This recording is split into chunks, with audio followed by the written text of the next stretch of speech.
going on, everybody? It's Carlos, your host of the Just Fans podcast. I'm joined here with Rios. How's it going, Rios? Buenos dias. What? I also can speak Spanish, sir. Debatable, but we'll go along with it. How's everybody doing, man? It's week two. Hope everybody's excited. Hope everybody's set up their lineups already. If you haven't set up your fantasy football lineups, please do so. I mean, this is exciting times right now. I mean, for a lot of football teams, some not much for some. Us, how are we feeling, Rios? As far as fantasy, I won one of my leagues, the other two I lost. So hopefully, all my opponents, all the players get hurt and score 0 points. That's very lively of you. Yeah, man. It's I'm been generous like that. yeah, clearly. No, it's been a week of emotions here for Texans fans and well Houston fans in general. Or I know that the Astros play later on today, and man, I'm very confused at what's going on there with the Astros. They're shitting the bed and they're doing what the Astros are doing right now because the two worst teams in the league that should have been easy sweeps. We've lost the series against both. Exactly. So this Thursday, coming up, we will have our very own friend H Town Wheelhouse, our Astros expert, if you will, come on and talk with us about, hey, what's going on with our Astros? What do we expect? It's the last few games before playoff time. What are we expecting and all that? So we will be talking Astros. So really quick, we are at the Bull and Bear live. So if you're watching us right now and you're in the Houston area, come through the Bull and Bear live. Guess what? We will have. Let me see giveaway today, which is not near me.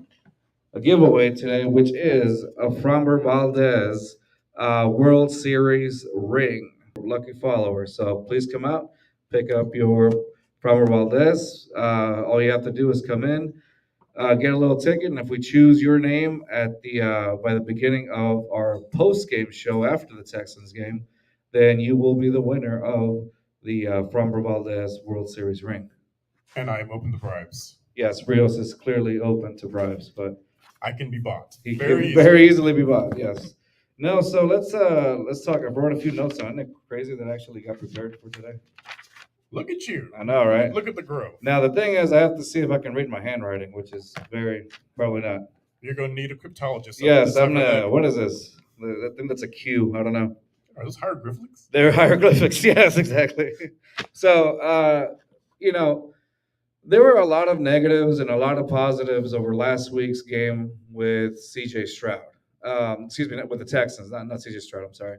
A lot of the highlights, some of the highlights have to do with CJ Stroud. I mean, overall, I know stat wise, it probably wasn't his best game. Stats wise, it wasn't his best game. However, a lot of the stats that were produced by CJ Stroud last game didn't really reflect his style of play. What do you think? It wasn't necessarily a bad game. He had 42 pass attempts with 0 interceptions, which is no rookie has ever done in their debut basically.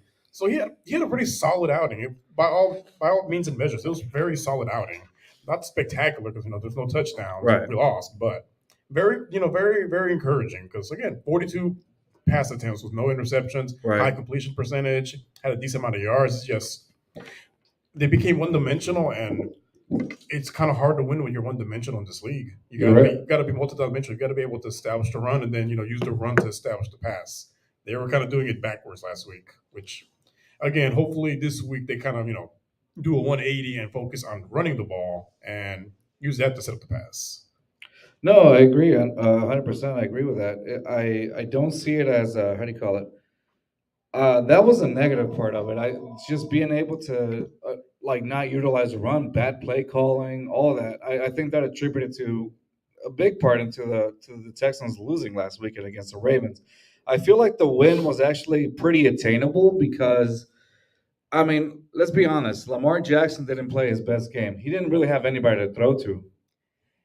No, the strength of our defense is our secondary, so they did their job. It's just they couldn't contain the run because you had Lamar running over the place. That was where he went down, running over the place, and then they couldn't stop those two backups in the end zone. Right. No, exactly. And so I think that was one of the things. So I want to go over a few things first. So I want to point out a fun fact right here. So CJ Stroud's first pass was to himself. That's right. CJ Stroud first NFL pass, sorry, week one pass was to himself. It was a deflected pass by Roquan Smith, and guess what? Only Brett Favre has done that. Good company to be Is in. he in good company? It depends on how you see it, right? Football wise, yes. Football wise, he's in good company. As a But human being, as a human being, absolutely I would not put those two together. Yes, exactly. So yeah, C.J. Stroud did throw the first pass to himself, technically, if you see it. So I want to talk about the play calling.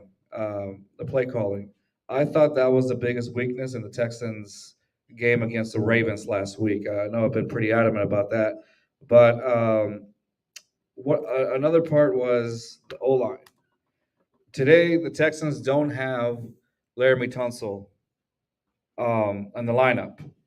Like you're already struggling with the O line, and now like you're missing a key part in your lineup. So with Laramie Tunsil not playing, the Texans. This is the O line. Your left tackle is Josh Jones. Who? Josh Jones. You like that? You like what I did there? terrible. Terrible. Yeah. Our left guard is Michael. I don't know if it's Dieter or Dieter. What do you think? Dieter. Dieter. Okay, cool. Then our center is Jared Patterson. Our right guard is Shaq Mason, who's the only recognizable name in this lineup. And our right tackle is George Font, taking in place for Titus Howard. And of course, Josh Jones. Who? Josh Jones is taking over for Laramie Tunsil today. It's a list of basically who's who in that lineup. I don't even know where to begin. I don't think I'm really familiar with any of those names. No, not at all. Yeah, So basically, if you're 300 pounds and you're by NRG, bring some shoulder pads and Yeah. suit up. it's open tryouts for O line for the Texans today. If you haven't noticed, so yeah, they're rolling out an O line that none of us really know. Shaq Mason's the only name that I recognize. Really, I mean Font. Yeah, he played last game for Titus, but how effective was he?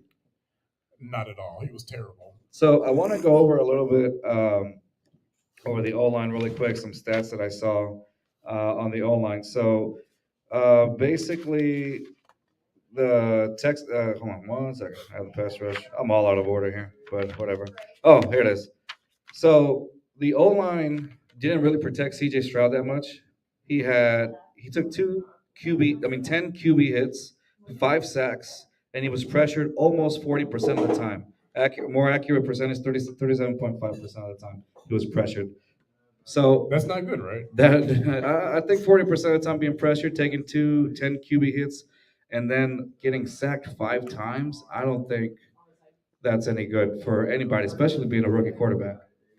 Well, on the flip side, we kind of did the same to Lamar. Lamar is, former MVP, been in the league for a while, and they have a better O line. So good defensive lines are going to they're going to get theirs basically. They're going to get their pressures. They're going to get their QB Yeah. hits. Honestly, I would say the Colts' O line isn't much better, but that's the tale as old as time, right? And it's crazy because they're not missing starters. Yeah. Their starting unit is intact. They're just not very good. So last week, Anthony Richardson got sacked 4 times, and he was pressured about 35% of the time. But watching back at the tape, look, he was running for his life most of the time. He was. And he was their leading rusher. And this week they get Zach Moss back, but he's not going to move the needle at all. He's a Jag, just another guy. He's not going to, he's not Jonathan Taylor. If they had Jonathan Taylor, it'd be a different story. I think this week Richardson's going to be the leading rusher again. He's probably going to be running for his life again. Yeah, Richardson led the run game for the Colts. He had 10 attempts. He had 40 yards rushing, about 4 yards per carry, and 1 touchdown. The rest of the backs got 26 yards on about 20 carries. It was bad. It was pretty bad, nonetheless. Yeah, and I mean, honestly, the J.T. Jackson was the only Colts running back last game. He had 13 attempts, and he only ran for 14 yards, 1.1 yards per carry, and 1 fumble, by the way. Between him and Deion Jackson, it was bad. So I guess you can say, I mean, obviously we have the better running back in Dameon Pierce, but they have to utilize him. They have to utilize Dameon Pierce in the run game today. He's essential for that. Yeah, listening to some of the pressers from Bobby Slowick, that they realize, they need to get back to running the ball. You don't say, Rios. You don't say. Yeah, who would have figured? Who would have figured that you have, maybe a top 10 running back in the league and you don't use him? Yeah, if he has 12 carries, unless he's had 120 yards on those 12 carries, yeah, he should not have carried the ball 12 times. It should be at least minimum 20 carries. He had Okay, so he had 11 attempts, 38 yards, and about 3.5 yards per carry. Those are Lamar Jackson numbers. Lamar Jackson had 38 yards rushing last week against the Texans. Yeah, they did a semi decent job of keeping him in the pocket. He escaped a couple of times, but no huge runs like he normally does. But the problem was we got away from the run in the second half. Like the game was still close. I don't understand why they decided to just come out and throw like 30 times. It's baffling to say the least. Yeah, I think they had put CJ Stroud in just a bad predicament last week. And again, that to me that goes back to bad play calling. Um, I do want to say that I feel like one of the keys of victory for today's game is they have to contain Anthony Richardson's legs, much like they did to Lamar Jackson. Um, Lamar Jackson last week, I mean, the Texans gave up 38 yards, like I said, for Lamar Jackson, and every time he ran, he was running for like 6.3 yards per carry, just Lamar Jackson alone. Yeah, basically anytime he ran the ball was him picking up first downs. It wasn't huge runs, but they were important runs, Yeah. which you want to limit this week. Minimize them getting first downs. Have them in third and long situations because then it's going to be an obvious pass. And Richardson's accuracy leaves a little bit to be desired, to say the least. Yeah, I feel like Lamar Jackson's runs were a little bit more coordinated, I guess. Because he has the experience, and that's basically what Lamar Jackson does, right? He extends those first down plays with his legs, but Anthony Richardson seems to be almost about the same. So I wouldn't say his or as methodical as Lamar Jackson. I think he's running to try to pick up the yards himself. right, no, that's what I'm saying. Lamar Jackson's were more methodical than Anthony Richardson's will probably be. I think Richardson will probably, with his inexperience coming in, I think it's most likely going to be trying to run for my life here. Trying to do too much, basically. Trying to do too much, which is, we can say that TJ Stroud was kind of doing that last week too, also in some plays. Kind of forced to because Forced to, yeah. They were one dimensional. They weren't running the ball. Yeah, no, exactly. So obviously today they have to. The Texans have to, and I don't know if I've emphasized they have to run the ball today. 11 attempts for 38 yards for Damian Pierce is just unacceptable for a running back like that. That can't happen. I think the key to victory this week is Pierce has to have more carries than Stroud has pass attempts. Exactly. And if CJ throws more than 20 times, it's going to be an ugly outing. I think you want to keep his pass attempts under 20 this week. Protect that shoulder, and Yeah. keep the Colts on the sideline. Run the ball, control the clock, minimize turnovers, and capitalize when you're in the red zone.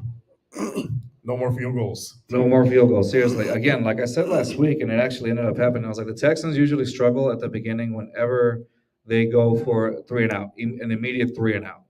That to me, that just signifies what kind of game we're going to have. Tale as old as time. Exactly. So, let me see. What else did I want to talk about? I want to talk about. No, the Cowboys. Somebody said Cowboys gross. They did lay the smackdown on the Giants, but I mean, I'm not gonna lie, that was pretty impressive seeing the Giants get beat down that way. I'm sorry. No, the best part was when they had them mic'd up and they were talking, making them quit at halftime. Like, bro, those guys had families. Those guys had families. I'm not gonna lie, I don't like the Cowboys at all, but that was pretty funny just seeing them beat down somebody that bad. That was awful. I don't care for any team from New York either, so it's a win-win. Yeah, it's a win-win in our book. We got to see a beatdown, so that was fun. So today, okay, so I want to talk about some of a couple particular plays that I saw last week with CJ Stroud that were just very impressive. One in particular was during the first quarter, about like 6 minutes and 39 seconds remaining in the first quarter. So there was a particular play, and this also accounts to the bad play calling. O-line was blocking to the left, but there's also no halfback on the backfield or even a tight end to block on that particular play. So now you got only 5 players on the O-line blocking, and then Baltimore had sent 6 pass rushers. So obviously leaving one guy open. That guy happened to be Jadeveon Clowney. That's not good, right? No, it is not. I don't know if you know, 6 is greater than 5. Anyway, so it's not great when you have free runners and a rookie quarterback all game. And then one of them being Jadeveon Clowney. Yes, we talked about Jadeveon Clowney last week, but you still can't leave him open. That's just open space for him. And so they left him wide open, unprotected. And the thing is, they had about 20 seconds on the clock to at least get the halfback to come back and try to give that extra protection to CJ Stroud. But they didn't do that. However, CJ Stroud did pick up on it, and he made it. He picked up on it. Went around Jadavion Clowney and threw the ball for a potential first down. The reason I says potential first down is because he got called for. I think got flagged by. I think it was Laramie Tunsil that got a flag or something like that. Another Tails all this time. Yeah, Laramie Tunsil. So at least we won't see as many flags today. I think, right? I'll take the flags versus Yeah. I mean, yeah, the third, fourth stringers out there. right. And so what I saw in that particular game, and a lot of patterns that I saw with CJ Stroud, he was a pretty good game manager, and he was able to, he got some timing routes correct. He hit over the middle, and he was able to pull the trigger when it was needed. Like that play when he hit Robert Woods like down the middle. You remember that one? Yeah. There was like 31 in the second quarter, about like 11 minutes or something like that. And it was all man coverage, and he was able to hit Robert Woods down the middle. Yeah, his timing and his ball placement is like it's elite. Like it's pretty impressive for a rookie. I think the problem is we just they were trying to force the ball a little bit too much to Nico, and I would rather them try to spread it out a little bit more. He did a good job spreading the ball out, but I think He did. not focus on one guy. You got to get Tank Dell more involved. I agree. And going back to your point that you said, timing is very difficult, especially for rookies. Like rookies, he. I think from what I understand, it's the timing is probably the most difficult part for a rookie quarterback to accomplish. And he was actually doing a pretty good job. And a lot of the times it accounts for being a bust quarterback or not. It's a big difference maker.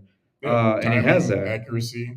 Yeah, and those are two things that CJ Stroud does actually have. We saw some of that last week. I know that there were some throws to Nico Collins, but that I don't really blame CJ on that one. There was some of them were very catchable throws to Nico Collins going back and reviewing the tape. Yeah, no, I'm not saying I blame him. Going to him. It's just he's not the most reliable target.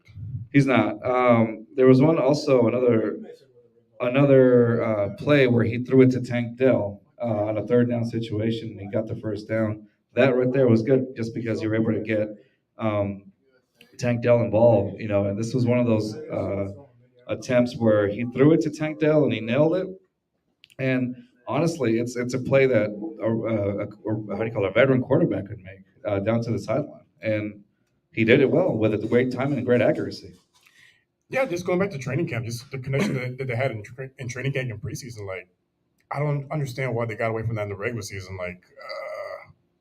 Like Noah Brown's, he's okay receiver, but like, come on, like he's not a difference maker like Tank Dell is. Like, get the guy in open space, you saw what he can do.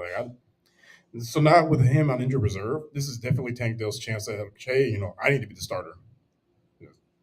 Yeah, I think he has to establish that I'm the starter personality. He has to stick out more, I think, and honestly, I see that connection, that chemistry that they'll both have together. I think it's something that the Texans can build on.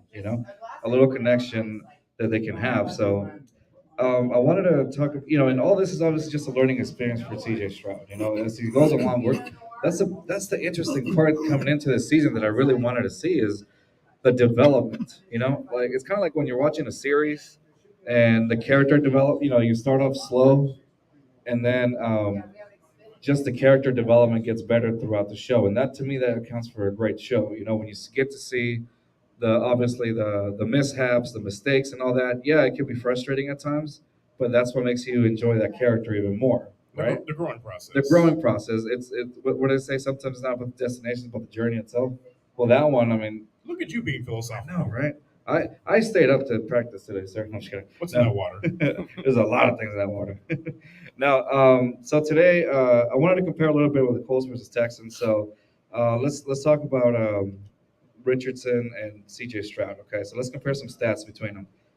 Last week, Richardson against the Jacksonville Jaguars had one touchdown, one interception, 223 yards, and ended it with a 79% QB rating. And the touchdown that he threw was under duress. So, that speaks pretty well about him. CJ Stroud, on the other hand, he had 242 yards, obviously more than Richardson. He ended it with a 78% QB rating. He averaged 5.5 yards per attempt. He had no touchdowns, but at the same time, he also had no interceptions. Okay, how are you comparing these two quarterbacks together based off of that in today's game? I think this week we're going to see a reversal. I think we're going to see less pass attempts from both teams. I think For one, the Texans want to protect CJ because he's missing four starters in the O line, so Oh they're yeah. gonna try to focus on the run game. Probably few short passes to pick up first downs on like on third down. I Hmm. think for the Colts, they're going. The strength of our team is the secondary. And I don't think they're going to want to test our secondary, so they're probably going to try to run it a little bit more, and probably more. You're going to see more halfback screens, more passes to the tight end. It's going to be a lot of short. I don't see them trying to go attack the middle of the field or try to go deep against the secondary. So it's going to be more of an old school football game. A lot of running, a lot of trying to force turnovers. Okay, a lot of first turnovers. I understand that. I think both teams, like you said right now, that obviously CJ Stroud needs some better pass protection. But also, I think both teams do really, based on the pressures and the sacks for both of them. I mean, honestly, Richardson just had one less sack than CJ Stroud did on his first game. Yeah, they were both under a lot of duress last week, but Yeah. again, we were missing starters. They're not missing any Yeah, starters. that's the thing, and so I want to talk about one of them. Like I said, Richardson got pressured 34% of the time, while CJ got pressured about close to 40% of the time at 37.5. So Brandon Smith, their right tackle, is going to go off against Will Anderson today. Will Brandon Smith didn't have such a good game last week against the Jacksonville pass rush. Yeah, Will Anderson's about to steal that man's lunch right Yeah, now. and that's the thing. And Will Anderson had last week. Will Anderson had one sack, two quarterback hits, and six tackles, and all of them came from the right side. This man about to feast. Yeah, he's about to feed. So Brendan Smith has his work cut out for him from the Colts today against Will Anderson. And again, that's his bread and butter right there. Will Anderson from the right side going off against Brandon Smith. I honestly think we're going to see some QB hits. I'm going to see some sacks from that side. I'm going to think at least he gets at least 1.5 sacks or two. Will Anderson this season. What do you think? Yeah, I see at least one. I think who's going to have a good game is Bernard. Oh yeah, Jonathan Bernard Because I also. think the Colts are going to try to slow down Will Anderson. There's going to be some more double teams, and that's basically going to leave Bernard and Jerry Hughes as well, and a lot of one-on-one situations. Jerry Hughes is 98 years old and he can still run. Yeah, he was impressive last week. So was Bernard. Like He was. that D line had a great game last week. It's just there was just a couple mistakes that led to touchdowns. Yeah. No, exactly. So I want to talk about a little bit about the Texans pass rush, including Will Anderson's contributions and obviously Grenard and Terry Hughes. So last week the Texans pass rush had 4 sacks on Lamar Jackson last week. They pressured about 42.3% of the time. So that was some of the stats for the Texans pass rush. The Colts pass rush only had 2 sacks. Sorry, only had 2 sacks. Microphone went off a little bit. Only had 2 sacks, and they pressured the quarterback 23. They pressured Anthony Richardson 23.5% of the time, and they only had 4 quarterback hits. Yeah, their pass rush leaves a lot to be desired. I think both their D line and O line have they got a lot of work they have a lot of stuff they need to work on. Mm-hmm. So I don't see the Colts pass rush getting to CJ a lot, even with this banged O up line. O line. Mm-hmm. Especially again, if I was the play caller, run the ball, run the ball, and run the ball. Just take advantage of their weak pass rush because Jacksonville ran the ball all over them last week. They did. So our pass defense, they made Lamar against Lamar Jackson. He had 169 yards, 1 interception, and they gave him a 79.5 quarterback rating. And that contributes to a lot of his playing ability for Lamar Jackson, his ability to escape from the pocket, to be able to use his legs. And obviously, that helps boost up, excuse me, those stats. The Texans did struggle a bit against Zay Flowers in the slot. He had 9 receptions for 78 yards. So I wanted to compare the Colts' wide receiver one, Michael Pittman. I know last week against Jacksonville Jaguars, he had 11 targets, 8 receptions, 97 yards, and 1 touchdown. How do we see our pass defense against Michael Pittman today? That's a good question. If I was them, I would probably put Steven Nelson on him.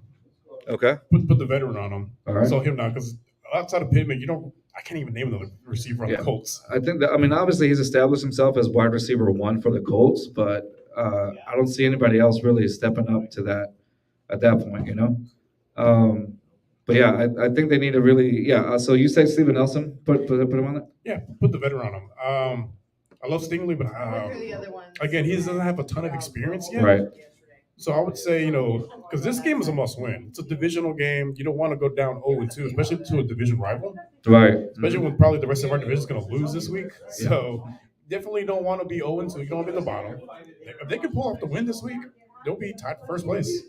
Right, exactly. So let's see. So the Texans on the offensive side of the ball, I know I talked about Michael Pittman had 11 targets, 8 8 receptions, 97 yards, and 1 touchdown.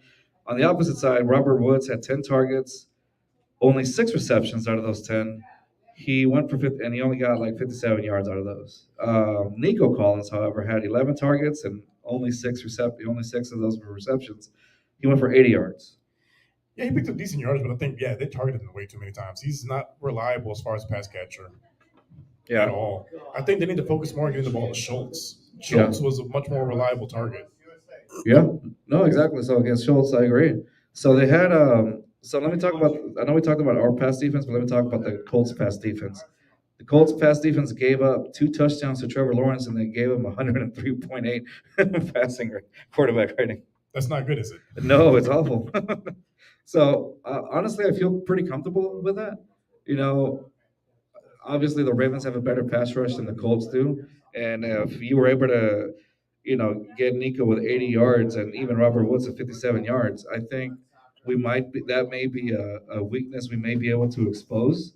Again, it all depends on the type of play calling that we have today. We have to use a run in order for CJ Stroud to be able to dissect that defense. Agreed. I think this game is going to come down to who makes the least amount of mistakes. Whoever wins the turnover battle is going to win this game. I think both coordinators are going to establish the run a little bit more. They don't want to put their rookie quarterbacks in a little bit of danger because, again, we have a better pass rush and a better secondary. Yeah. And on our side, we're missing pretty much the entire starting O line. Yeah, exactly. So all missing O line, except for like really just Shaq Mason. Really, that's it, and Font. That's the only ones we're missing. Well, Font's not a starter. He's not, but at the moment, for the next couple of weeks until Titus Howard gets there. But nonetheless, let's go over, since we're live here at the Bull and Bear Pub, let's go over some of the what they have going on right now. So they have a $7.99. Oops, can you hear me? All right, $7.99 burger or dog basket. There's a new whiskey that we're trying out here at the Bull and Bear. I believe it's called Fox's Bow, and that is, it says apparently it might be the first in the USA and Texas to offer. So Fox's Bow, give it a shot for $4.99. $4 for 16-ounce pint beers of the month. So for $4 you get the 16-ounce pint beers for the month. $5 for the 20-ounce. Also, we are giving away a Framber Valdez World Series ring. If anybody's interested, all you got to do is follow us on our YouTube channel, and then just sign up for one of the tickets, and we'll choose the drawing right after the Texans game during our post game show. So Framber Valdez World Series ring. Or just bribe me. I accept cash, Venmo, PayPal. All that. Don't listen to him. He's only won harp down. Breakfast of Champions. Breakfast of Champions. There you go. Okay. So aside from that, I mean, I guess it's a little too early to discuss that. But how are you still as optimistic after seeing the first game for the Texans as you were at the beginning? Before the season started. Seeing the rest of our division, yeah. Okay. Do you still think the Texans make the playoffs? It's gonna come down to the wire. I think it's gonna be between us and Jacksonville. I don't see it. I still don't see the Texans going in there. I mean, you also thought Davis Mills was gonna be good. So your opinion? I didn't say Davis Mills was gonna be good. That never happened. All I said is I hope that he would be good, but there were some flashes, but I didn't think he was gonna be the guy. I mean, all of it was during trash time. Really, a lot of his stats were blown up from then. So yeah, I mean, like I said, I don't think he's gonna do it. Does the shoulder injury that CJ Stroud has right now, does that concern you? No, he sprained his AC joint back in 2021, and next game he threw for 400 plus yards. So I'm not too worried about it. So are we going to see a 400 plus yard game today? No, I think today is probably going to be it'll be in the hundreds. Like I said, if they keep his passes under 20, and keep the rushing attempts over 20, we should be in good shape. Okay, so at that point, so so you still kind of do see us going to the playoffs, right? Yeah. Okay, I still don't agree with you. I still don't. I'm sorry, I can't. I don't. I just don't realistically see it. I see as at most getting second or third place in the division because I saw the Titans play. They were in rough shape. The Titans were just in rough shape, so I didn't really expect much from them. Right, exactly. There you go. Anything that comes out of Tennessee is awful. I mean, what do you think? Yeah, they look terrible. Like I said, they would. Hopkins was a great blocker for Derrick Henry. That's all he did Yeah, basically. that's it. I mean, is he? I don't even think is he really going to be starting really that much this year? Well, Hopkins. No, not Hopkins. How do you call it? Derrick Henry. Because it's apparently is he still going to be like their first time back?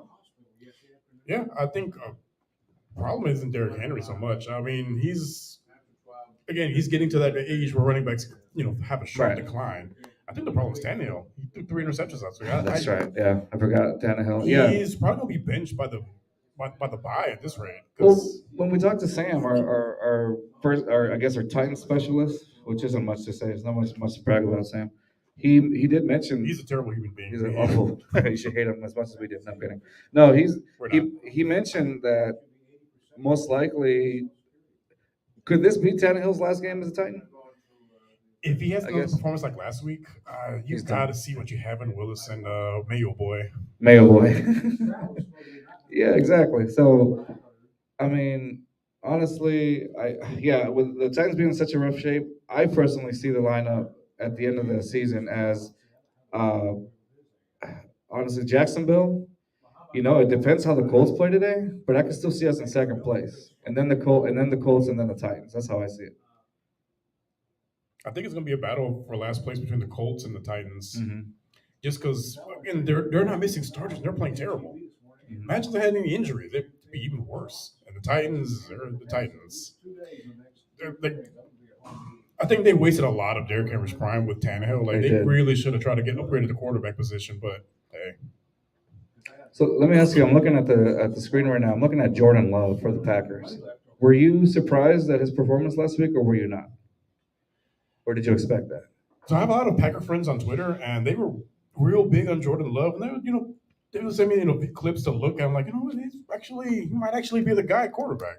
I don't know if he's gonna be Aaron Rodgers, but he was actually pretty impressive, and I wasn't too surprised seeing him last week. You weren't too surprised about it? No, like I said, I have a few Packer friends on Twitter, and they show me stuff, and I'm like, okay, I see the vision, I see it. He had what did he go? It was 15, 27 attempts, 15 completions, 245 yards. He averaged about 9.1 yards, three touchdowns, zero interceptions. He took a sack, and he had a 123.2%. Then again, it's also the Bears, but still, it was pretty impressive for his essentially debut. Speaking of which, what did you think of Josh Fields? His performance against the Bears? Did you expect that? I was expecting more, honestly. I really was. Like, he got a lot of hype in the offseason, and I was really hoping to see it as well. But I don't know, man. Did you think that just by them with Claypool, do you think he was going to be able to get those stats somewhat up or no? Well, Claypool, absolutely not. Claypool he doesn't seem interested to be an NFL wide receiver. Like looking at some of the highlights from last week, like dude gave zero effort. Like he just didn't seem like he wanted to be out there. And there's a reason Pittsburgh gave him up for peanuts because he's just he's fast, he's big, but he again doesn't have a heart, doesn't have it all up here right, to want to be great at the NFL receiver position. Right. So, what did you think? Now, moving on to different quarterbacks. So, we talked about Josh Fields and Jordan Love. I know we've talked already about Anthony Richardson, what we expect from him, and C.J. Stroud, of course. What other quarterbacks stood out to you this past week? I was thinking of Tua, but what you think? Well, too, that's to be expected. You got the fastest guy in the NFL in Tyreek Hill, so that's to be expected. And you have another basically wide receiver one in Waddle. That dude would be number wide receiver one on pretty much every team in the league. So he has the weapons. Mm-hmm. Tua's big thing is just staying healthy. That's it. Just if a man can stay healthy, he's gonna have a Pro Bowl. He's gonna have an All Pro level season. Yeah. So to his stats where he completed 62% of his attempts. He went for 466 yards. He had 3 touchdowns, 1 interception, quarterback rating of 110. Yeah, pretty impressive. Another one that impressed me also was Goff. Oh yeah, Jared Goff did pretty good. Yeah. He's just had his problem is he's had with the Lions basically he's had the weapons on offense. It's just that defense. They were the top scoring offense last year, but they gave up the most points as well. So let me ask you. So I know that Jared Goff had 62.9% completion, 253 yards, 1 touchdown, no interceptions, and a quarterback rating of 94.1. Does that attribute more to his receivers, his offense, or do you think that was just the Chiefs' lack of defense? I wouldn't blame it so much on the Chiefs. They were missing Chris Jones, but I think most of that was Goff and his the play calling and his weapons on offense. So speaking of which, they should definitely utilize Jameer Gibbs a lot more. Yeah. That man was, he looked explosive and he looked untouchable when he had the ball. But they barely gave him the ball. It was basically giving it to Montgomery to fall forward for 3 yards. That's true. No, I 100% I agree. Okay, so there are a few games today that I wanted to see which ones are more like which ones that we're looking forward to. So we got Minnesota. Let me see. They lost 28-34 against the Eagles. Yeah, that wasn't so much on Cousins. That was more on just their defense. They could not stop they couldn't stop the run at all. They were averaging almost 6 yards a carry. Yeah, they were with the backup running back. Yeah, with a backup running back. Yeah, it was, yeah. Career day had 175 yards rushing, a touchdown. Jalen Hurts had, I think, 2 rushing touchdowns and a passing touchdown.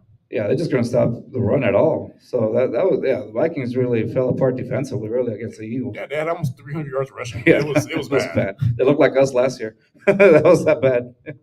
So you got the Ravens versus the Bengals today. What do you expect to see there?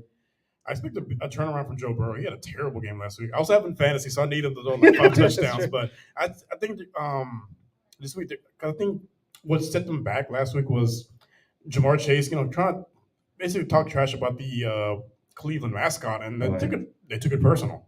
Against the Cleveland mascot? Yeah, the Browns. Geez. Right. Yeah. No, I get that, but he was talking mess to the Cleveland Browns mascot. He thought they were called the Cleveland Elves, and they took that personally, and they shut down. They shut Chase down, and they shut Burrow down. Imagine that. Yeah, playing hard because you insulted the team's mascot. Hey, whatever it takes. Right. So I think this week they're gonna have a bounce back. Well, again, I also have Jamar Chase in fantasy, so I need them to have bounce back games. So you take the Ravens over the Bengals, or do you think the Bengals over the Ravens? No, I got the Bengals over the Ravens. Not just for that, but also the Ravens secondary is still banged up. And again, Burrow is a much more seasoned quarterback than CJ, so he's going to take advantage of that banged up secondary. Yeah, it was bad. Yeah. So then we got the Lions versus Seattle. I'm going to take the Lions on that one. What about you? That should be a good one. Deshaun Watson. We wish nothing but horrible things for him. Terrible human being. He sucks. Yeah, no. I mean, you can tell that there's still rust in him. Like he doesn't look like the same guy from 3 years ago, which I'm happy for. I pray for the downfall. So I don't know if you guys know. So if the Cleveland Browns have like a terrible season, our draft pick goes higher. Like we have the Cleveland Browns as draft pick, but because this year we gave away, not gave away. We used what did we trade? We traded next year's first draft pick. That's what it was, right? To the Arizona Cardinals. Yeah, and so now, we're really relying on that Cleveland first pick, right? We're relying on their downfall because Arizona owns our first round pick, so we can't tank. Yeah, we can't tank. So, yeah, no, I agree. So going back to the Lions, Seahawks, I'm looking forward to the Lions just beating down the Seahawks. They deserve it, honestly. That should be a shootout, honestly. Yeah. And I think if it goes to a shootout, I'm gonna give the edge to Jared Goff. Yeah, I think so. But Geno's been impressive as well. Geno just revitalized his career in Seattle. Hey, I love to see it, man. I do too. Yeah. So I'll take the Lions over Seattle. You? Yeah, same. Okay. Bears versus Bucks. The tail, like the worst versus the worst. The battle of mid. Yeah. Also, I want to throw out that I hope the Bucks lose because of Baker Mayfield, who was making comments about the Astros this week. He's from South Oklahoma. Yeah. Losers stick together. Yeah. It explains his lack of championships in the NFL. It's like a success period. Yeah, Just like the Rangers. yeah. So for that reason, I do hope the Bears just be terrible against. I mean, just completely dominate over the Bucks. I want to see Baker be Baker, throw interceptions, blame everybody else, and pout and whine on the sidelines and in the press conference. Chiefs Jaguars. I hope the Jaguars lose. Yeah, I think For our I sake. think it's going to be ugly, just because I think the Chiefs got a bad taste of losing when they basically unveiled their championship banner. So they're out for blood. Kelsey's on a pitch count, so I think they're gonna rely heavily on the run game this week. Right. And then again, Mahomes is Mahomes. He's gonna get his. You could put us out there receive. We're gonna get a couple catches. Right. Okay. I see And that. the Jaguars, their defense they had trouble with Richardson for a little bit. Mhm. So just imagine with Mahomes. They do play him tough though. I'll give them credit for that. They do play Kansas City pretty well, especially like last year in the playoffs. But I think Kansas City has a little bit more motivation this week because again, you want to get that taste of a loss out of your mouth real quick. Right. Let's go with Packers and Falcons. They're both 1-0. They both won their first games. Bijan Robinson looks like he's the real deal. Oh yeah, I was impressed by him. That's kid special. So how do you think the Packers are gonna try to defend that against the Falcons, the running game? They're definitely going to stack the boxes on Bijan. This is going to be a good test for Desmond Ritter because he didn't have to throw the ball a whole lot last week. True. So this is going to be a good test for him. But the Packers are missing Aaron Jones, so that might hurt them a little bit just because AJ Dillon is not Aaron Jones. He's a powerful back, but he's not super explosive. He's not a great pass catcher. So it's going to limit them a little bit on offense. So it should be an interesting matchup. Okay. Now we got Raiders versus Bills. Oh, by the way, I'm gonna take the Falcons on that one against the Packers. Raiders versus Bills. I'm gonna take the Bills. You? Well, on the other one, go Packers. On this Oh, one, Packers on. Packers. It looks like they're gonna be playing in Atlanta. Yeah, Atlanta.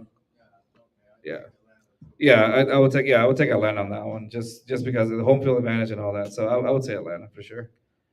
Bills, Raiders. Speaking of the Packers, how about Aaron Rodgers going down after Man, yeah, that's what I was gonna talk about. Oh, Aaron Rodgers. Yeah, Aaron Rodgers. I think he held the flag longer than we ran with the flag longer than he He actually played. played.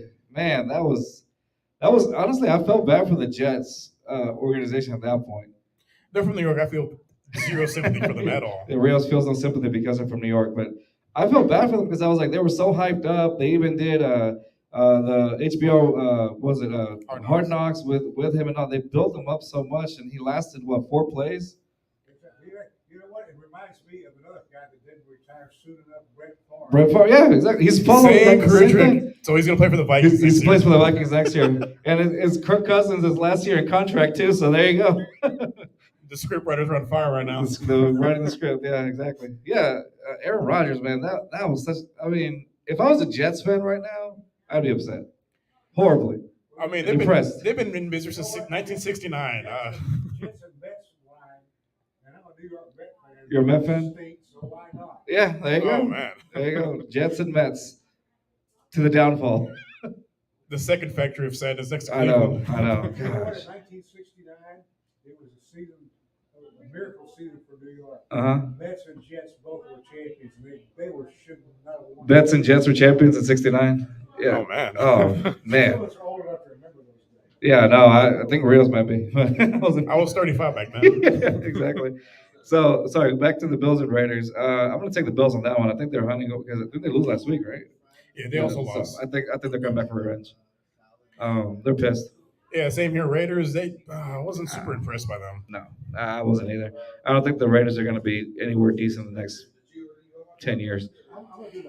I had high hopes for Jimmy G, but it's like I don't know. It's just a matter of time until that handsome bastard get hurt. Yeah. Charge. So I'm going to take the Bills. Who are you taking? Bills. Okay. Titans, Chargers. I think I wasn't too impressed with Austin Eckler this past week. Well, he was playing hurt and he's out this week. So, and I also want the Titans to lose. So I'm going to take the Chargers over the Titans because the Titans are just a mess right now. Yeah, the Titans can't stop anyone. I think Herbert's gonna have a huge game. It's probably gonna have at least 400 yards passing, at least 4 touchdowns. He's gonna have a big game, even without Eckler. Mm-hmm. Well, especially without Eckler, because they're not gonna run the ball that much, so they're Right. gonna throw the ball a lot. Yeah. But I still like. I mean, obviously Herbert over Tannehill or whoever it is the Titans are starting today. Don't be surprised if Tannehill gets benched at halftime. Yeah. He has a bad game. You predicting that? You wanna make that? You wanna predict that I Tannehill think gets benched halftime? if he has a bad game, I'm pretty Yeah. sure he gets benched at halftime. All right, deal. We'll hold you to that. All right. So Chargers, you said? Yeah, Chargers. Okay. 49ers Rams. That one's gonna be a good one. I want to see that one. definitely be a good one. Probably game of the week. I wouldn't call it game of the week, but it should be interesting. I think it's going to come down to if the 49ers can That basically defense, man. That they- defense that they have not missed a beat even without the if they can Miko. slow down Stafford because their running game isn't super impressive. If they can Yeah. slow down Stafford, it's going to be it'll get ugly real quick. Okay. This game's gonna suck. Who you taking? I'm sorry, 49ers or Rams? 49ers. 49ers. Hopefully McCaffrey has a bad game because I'm going against him in fantasy, so Yeah. he can take it. He can take the day off. Okay, I will take the Rams on that one just to be opposite of you. All right, this one's gonna suck. It's Giants and Cardinals. Tank Bowl. Yuck. That's gross. Honestly, I want to say the Giants just because the Cardinals are in tank mode. They're trying Oh to get a yeah, quarterback. they're taking for Caleb Yeah. Williams. Yeah. So, I don't think They so. might run out the coach at quarterback at this point. You know? So it's Giants for sure because the Cardinals are not serious this season. They're trying to get Caleb Williams, like you said. So I don't see it. Cowboys Jets. I hate to say it. I hope she's not here. I'm gonna take the Cowboys over the Jets. God, It's hard to say out loud, isn't it? God forgive me, taking the Cowboys. Yeah, it's sacrilegious. Uh, Last week, I turned the game off, but it was still. Yeah. Oh yeah, 33-0. They took the game I- off. after the second quarter, I changed the channel. I'm like, I Man. can't watch this. I would have watched Netflix instead. It was such a terrible game for the Giants, but Honestly, yeah. I don't think it'll be as bad for the Jets. Their defense is much better than the Giants. Mhm. They're not going to win, but it should be close. Okay. I'm gonna give them their defense is pretty legit. I'm gonna give them a chance, but they're still gonna lose. Okay, so Cowboys over the Jets, right? Still. God forgive me, but yes. All right. All right. Here's another relevant game: Broncos versus Commanders. Oh man. Ooh, The battle of suck. I'm gonna go Commanders. Commanders. The Broncos, they're a mess. Even with Sean Payton, they're Sean still Payton, a mess. All right, Commanders it is. I'll take that. Nothing really to write about on those. It just don't seem. It's very anticlimactic. Dolphins Patriots should be pretty good. I should be going, divisional one. I think, That's tonight's game. That's the Sunday night game. yeah, it's a divisional game, but it's going to be interesting to see how Belichick tries to scheme slowing down Tyreek and Waddle. This should be fun. I still take the Dolphins over the Patriots, though. Yeah, I think it's going to be a shootout. Yeah. Because Miami's defense isn't that great either, so it's going to be a shootout. It should be an entertaining game. Better than last Sunday night's game because oh my god, that was snooze fest. Yeah. All right, so it looks like we have two Monday night games tomorrow. Is that true? Yeah. Yeah. So we got the Saints and Panthers and then we got the Browns versus the Steelers. All right, let's talk about Saints and Panthers. Honestly, I might take the Saints on that one over the Panthers. Yeah, I think the Panthers. The Saints. They're going to come out with Bryce Yeah. big time because that line can't protect them. They're going to be engaging all game. That just blitz them. We remember the Titans. We blitz them all night. Yeah. Pretty much, and Yeah. it's gonna get ugly really quick. Yeah. And I know it pains our other co-hosts to pick the Saints, but you know what? Yeah. Our other co-host that works on Sundays, loser. Okay. He has generational hate for the Saints. Yes. I don't understand. He's been in the country 6 months. I don't even know.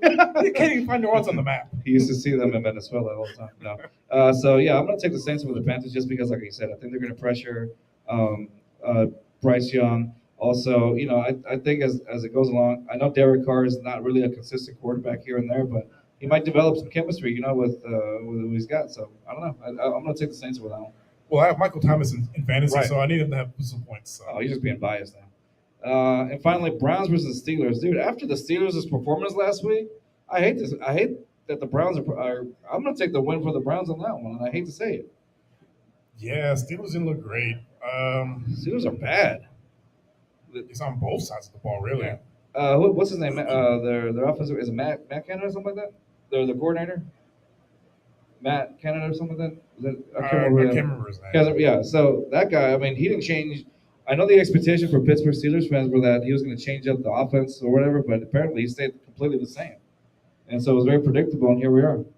Yeah, I mean Pittsburgh's identity's always been, a run team, and they try to force Kenny Pickett to be the guy, and it's just not It's working. not going to happen. Tiny hands Pickett. Yeah.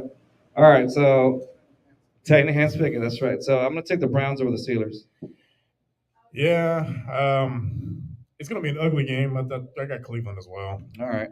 All right. So before we go, we got like another 5 minutes before we go, so that y'all can go and say your fantasy lineups forever for those of you watching. So I want to make score predictions for the Texans versus the Colts game today, since we are Texans fans. I'm gonna say Texans win 20-14 against the Colts. I'm gonna take the win for that one. I also got us winning 21-13.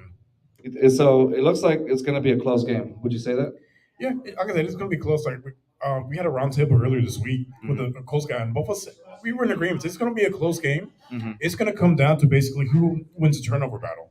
Okay. Whoever makes the most mistakes is going to lose the game. There's going to be plenty because both of them are rookie quarterbacks. So in the second Exactly. game, so there's going to be a lot of like I said last week, bonehead mistakes, and we saw it happen with CJ last week, a few of them. But hey, you know what? I think his overall performance last week, even though stat-wise it doesn't really show it, honestly, I think he overcame those bonehead mistakes. But you will see them more today, I think. I mean, most of the pretty much the analysts and guys actually played the game professionally. They all said TJ had a great game. So people, I trying to agree. pick on him, saying he had a bag in. No. You gotta. It comes out to context. Mills Coalition is probably was salivating last game. Davis Mills fans. All three of them. All three of them, yeah. All right, so I'm gonna say, yeah. So it looks like a close game. We both kind of agree on that. Any last thoughts? Focus on the run game, I would say. Focus on the run game of the Texans. Yeah, Pierce has to have at least 20 plus carries. Yeah. No, definitely agreed. All right. Well, this is again. We're live at the Bull and Bear Pub. We will be signing out shortly, and so you guys can have some time to set up your lineups and all that stuff. Also, remember today at the Bull and Bear, here are the specials that they have going on. They have the. Let me pull them up. I shouldn't have looked up. All right, here we go. The $7 burger and hot dog baskets. Oh, there it is. They got seven. All right, so here it is. $7.99 burger or dog basket. That's right. Comes with fries. It's really good. Give it a shot. $4.99. This is a whiskey that we're promoting here at the Bull and Bear. New whiskey. We don't think anybody in the U.S. has it, or Texas for that matter. It's called Fox's Bow Whiskey, and give it a shot for $4.99. Also, we're probably gonna do that. And then there's also $4 beers, $4 beer of the month, 16 ounce, and for $5, 20 ounce. So give it a shot, see what you think. But that's the promotion going on today. And try the baskets; they're really good, man. Seriously. Also, yeah. Also, lastly, if you want to win a Framber Valdez 2022 replica World Series ring, come to our table over here. Follow us on YouTube, and then sign your name on the ticket, so you can win a Framber Valdez 2022 World Series Championship replica ring. Let us know. We will announce the winner on our post-game show that we do after the game for about 30 minutes. So we will announce the winner there. So come to us, and we'll have fun. And as always, I can be bought. He is not. Cash, Don't Venmo, listen to this Zelle. man. Don't listen to this man. He's drunk too much. All right, y'all. That's gonna be it for our pregame show. We'll see y'all 30 minutes after the Texans versus Colts game. Hopefully, with a win under our belt. Hopefully, no limitations of sadness like last week. Cause man, That was bad. All right, Bobby Slowick. Let's see what you got today. That's what I'm gonna be looking forward to. All right, y'all. See y'all after the game. Peace.